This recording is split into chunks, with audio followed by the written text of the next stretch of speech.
Jack Black for president, the most unexpected election in history. It all started as a joke. One evening, Jack Black was live streaming on his YouTube channel, goofing around with Kyle Gass, his bandmate from Tenacious D. They were discussing how wild politics had become, and Jack, in his usual exaggerated theatrical style, yelled into the camera, "I should just run for president. Rock and roll in the White House, baby." The internet did what it does best.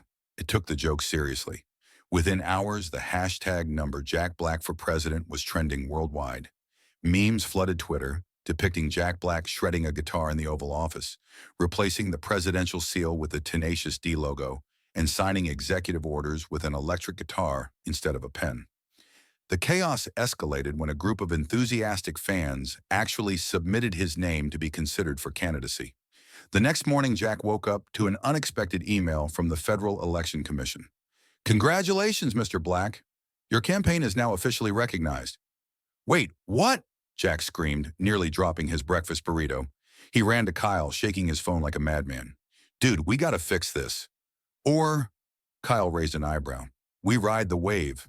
Think about it. Rock concerts as campaign rallies, debates turned into rap battles, a national anthem performed by Metallica. Jack grinned. This is either the dumbest idea ever or the greatest.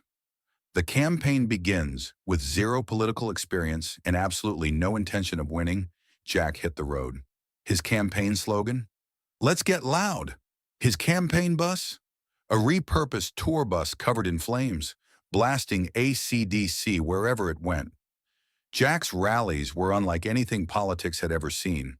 Instead of giving speeches, he performed impromptu rock concerts. Instead of discussing policy, he answered questions with ridiculous guitar solos. When asked about healthcare reform, he strummed a few chords and sang, "Everybody deserves to rock, and also affordable medicine. Dudes." His campaign promises included free electric guitars for every household, turning Mondays into official stay-in-pajamas day, a mandatory air guitar national championship every year, declaring pizza as a tax-deductible expense. Astonishingly, people loved it. The youth vote skyrocketed. Rock legends endorsed him.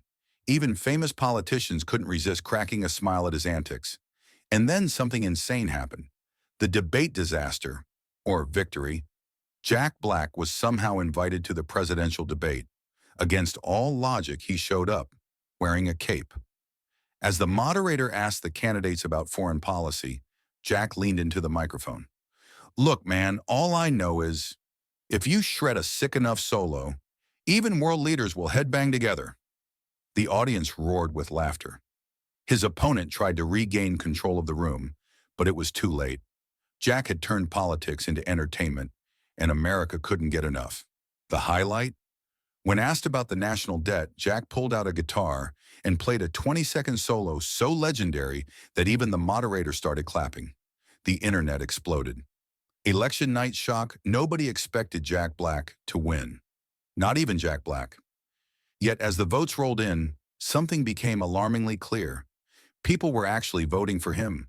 The country, exhausted from traditional politics, was ready for something different, even if that something different was a pajama-wearing, guitar-shredding comedian.